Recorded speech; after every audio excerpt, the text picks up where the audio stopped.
We're here in beautiful Okemos, Michigan. I'm here with Steve Elieff. We're going to take a look at a homeowner's home who had a roof done just a few years ago by a very big contracting company here in town.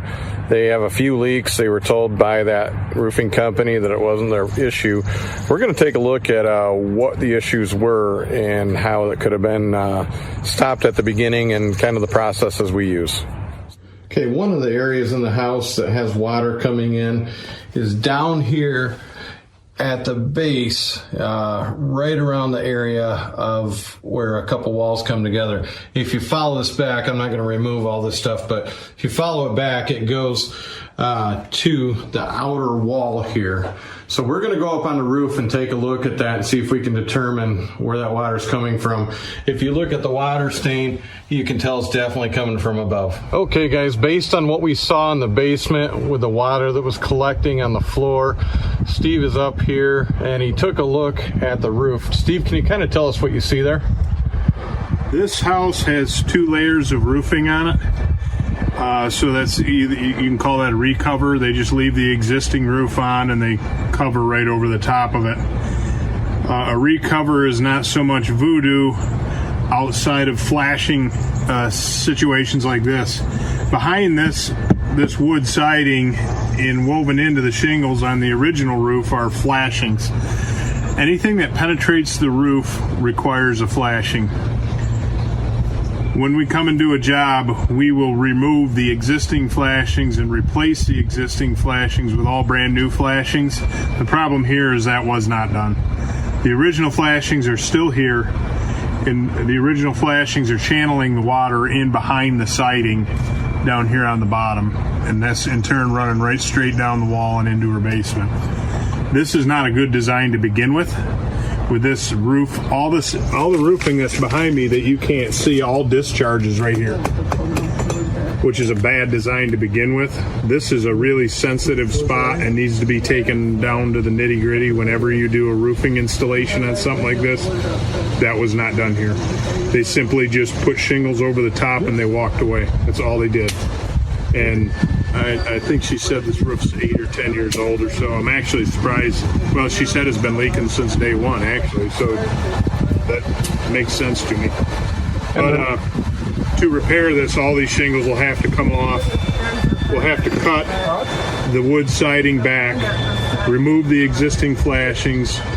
We'll have to put an ice and water shield on the surface of the roof, which actually then goes up the wall of the right here. It will actually transition up in a 90-degree angle, and we'll put all new flashings in it, and we'll make sure that the very, very first flashing, or the last one, however you want to look at it, discharges the water on the exterior of the siding, which seems simple logic, but you'd be surprised how many times we come to homes and I just see this everywhere.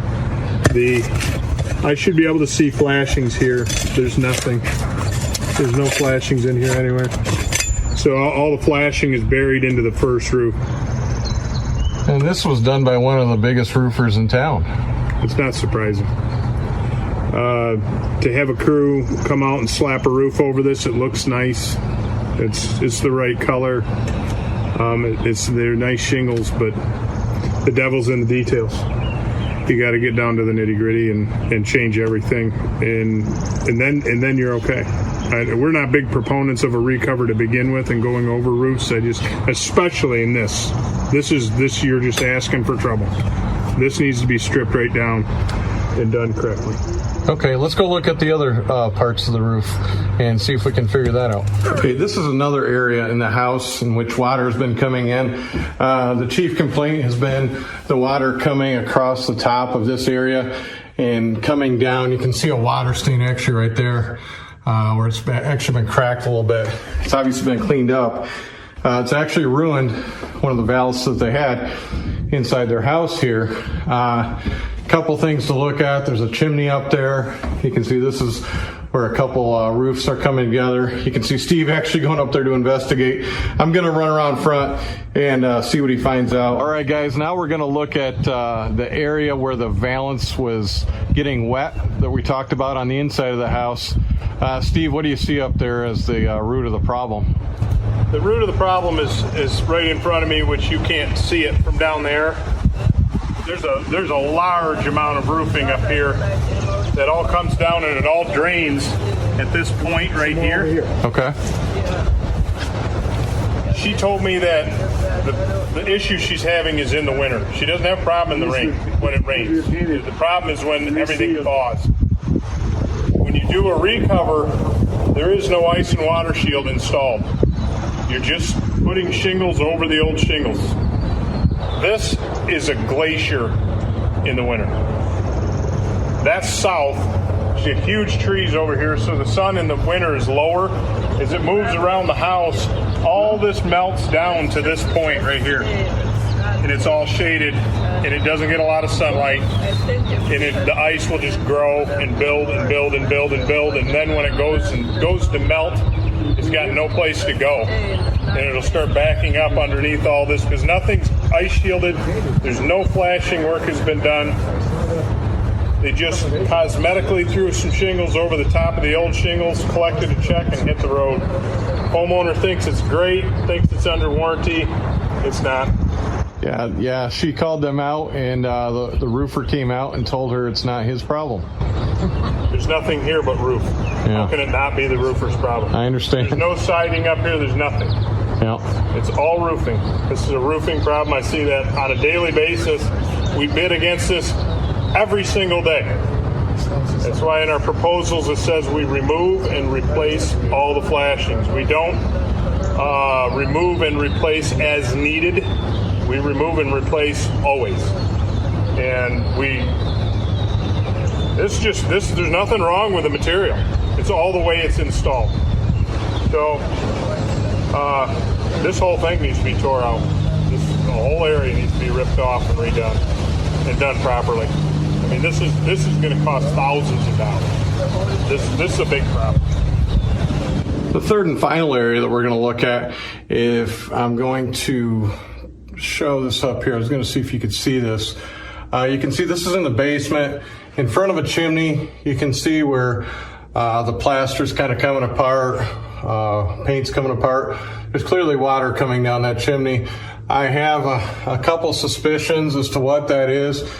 Steve is on the roof right now. We're going to go take a look and see what that's all about. At the end of the day, a roof that's 10 years old should not be doing this. Clearly somebody's cut some corners here, probably to save money on the price so they could get the job. Guys, trying to save money on quality when it comes to your roof is generally not a good idea because you're going to end up paying more later. But we'll take a look. We'll see what Steve has to say about this. Okay, guys, we're at the third area now, which was down in the basement where the plaster was coming up directly below that particular area. And Steve is up there. He's going to tell us what he sees. From here, there's been a bunch of repair work done. I can't really tell without taking all the wood off the chimney chase exactly what was done. It looks pretty good, the repair work. The first thing that strikes me is I look at the chimney cap, which when we come and estimate a roof, you got to look at the whole thing.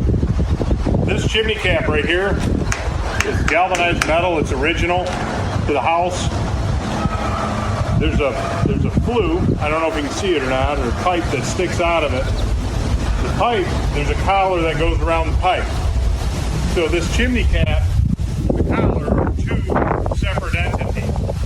The only thing keeping it from leaking is caulk. And the original 45-year-old bead of caulk is literally laying next to it. You can't see it. I took a picture. I sent it to you. But when we come, I mean, bid a roof, this would be in the scope. I would say, hey, we really need to address this and replace this. And so sometimes the homeowners will say, yeah, let's do it. Sometimes they won't. But my finger points at this right now as the source of the water that's in their basement. We'll start with the obvious. Mm-hmm. This is leaking. There's no question about it. We'll put a new chimney cap on it. If it continues to leak, then we're going to have to come in here and we'd tear this whole roof off. We'd tear the whole thing off. Because all the flashing in and around this chimney is suspect. It's either the chimney cap's leaking or it's the flashing. It's one of the two. I'll eliminate the chimney cap flashing as an option. Make sure that's tight. If it leaks, then we'll come. And again, just like on the other side, we'll cut this all back. Cut all the siding back. Remove it all. Remove all the roofing. Remove all the shingles. Remove all the old flashing. Replace everything. So that should have been done when that re-roof was done initially. Yeah, I mean, you can do a recover re-roof, but you have to replace the flashing. You cannot. There's no shortcut for the flashing. They have to be replaced. If you don't replace them, it's just game over. You're going to have problems. And normally it's 8 or 10 years down the road, and they're going to tell you you're out of warranty or the company's already out of business. There's nobody coming back to fix it. The company who bid this probably came with a low number, which is attractive to a lot of people. But unfortunately, the homeowners completely shot themselves in the foot. The roof is going to last about a third of the age that it should, and now they're going to pay to tear the whole thing off, which they should have done in the first place and done it right, and then I wouldn't be here. Right. Thanks, Steve.